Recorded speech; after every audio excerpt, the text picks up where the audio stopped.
بسم اللہ الرحمن الرحیم۔ رسول اللہ صلی اللہ علیہ وآلہ وسلم کے سامنے فقیروں کا نیک امراء کی شکایت لگانا۔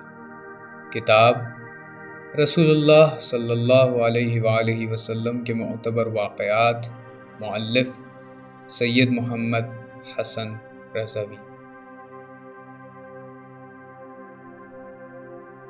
امام جعفر صادق علیہ السلام فرماتے ہیں، رسول اللہ صلی اللہ علیہ وآلہ وسلم کی خدمت میں چند فقیر مل کر حاضر ہوئے اور شکوہ کرنے لگے۔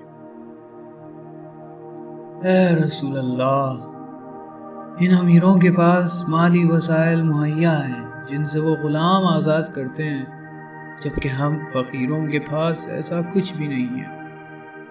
ان امیروں کے پاس مالی استطاعت ہے جس سے وہ حج بجا لاتے ہیں، جبکہ ہم سے یہ نہیں ہو پاتا، ہمارے پاس تو یہ استطاعت نہیں ہے۔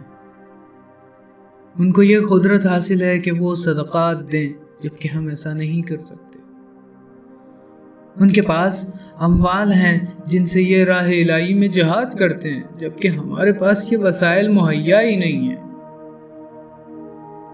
رسول اللہ نے یہ سن کر فرمایا، جو شخص 100 مرتبہ اللہ عز و جل کی تکبیر اللہ اکبر بلند کرے، اس کا یہ عمل 100 غلام آزاد کرنے سے افضل ہے۔ جو 100 مرتبہ اللہ کی تسبیح سبحان اللہ پڑھے، اس کا یہ عمل حج کے اعمال کے لیے 100 قربانی کے جانوروں کو لانے سے افضل ہے۔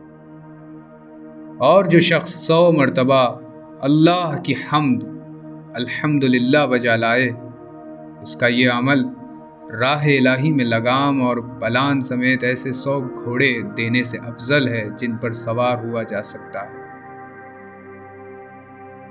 اور جو شخص لا الہ الا اللہ 100 مرتبہ کہے، اس کا یہ عمل اس دن تمام لوگوں کے اعمال سے افضل ہے، سوائے اس کے کہ جو اس کلمے کو زیادہ پڑھتا ہے۔ اڑتے اڑتے یہ خبر امیروں تک پہنچ گئی اور انہوں نے بھی اس وظیفے پر عمل کرنا شروع کر دیا۔ یہ دیکھ کر غریب لوگ پھر رسول اللہ صلی اللہ علیہ وآلہ وسلم کی خدمت میں حاضر ہوئے اور شکوہ کرنے لگے۔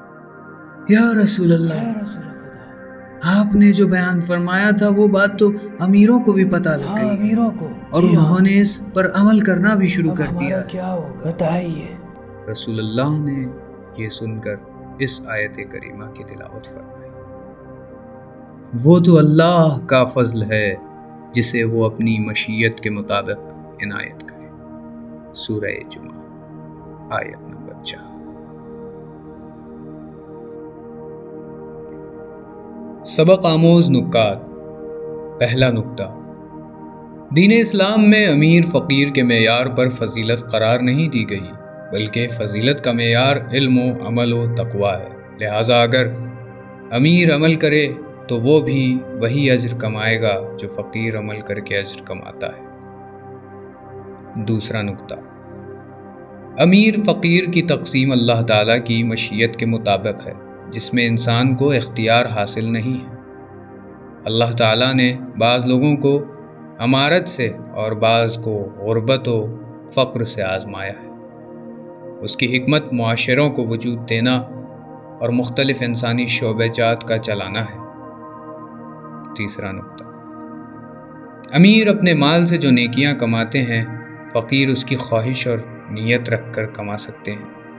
جیسا کہ بعض احادیث میں وارد ہوا ہے کہ انسان جس عمل خیر کو انجام دینا چاہتا ہے لیکن کسی مجبوری یا فرصت پیدا نہ ہونے کی وجہ سے انجام نہیں دے سکا، تو روز قیامت اللہ سبحانہ و تعالیٰ اس نیکی کو انجام دینے والوں میں اس شخص کو محشور فرمائے گا، کیونکہ عمل کا دار و مدار نیت پر ہے۔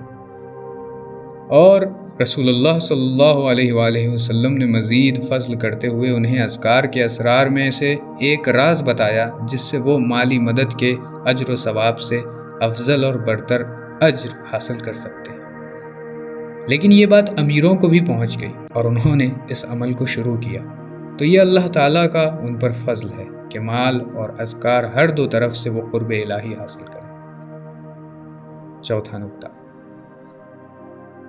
زیرک اور تیز وہ غنی و ثروت مند ہے جو اپنا مال راہ الہی میں خرچ کرے، صدقات دے، غریبوں کی مدد کرے، اعمال حج و عمرہ و زیارات بجا لائے اور راہ الہی میں مال کے ذریعے جہاد کرے، نیز اس کے ساتھ ساتھ اپنے شب و روز اذکار سے منور کرے۔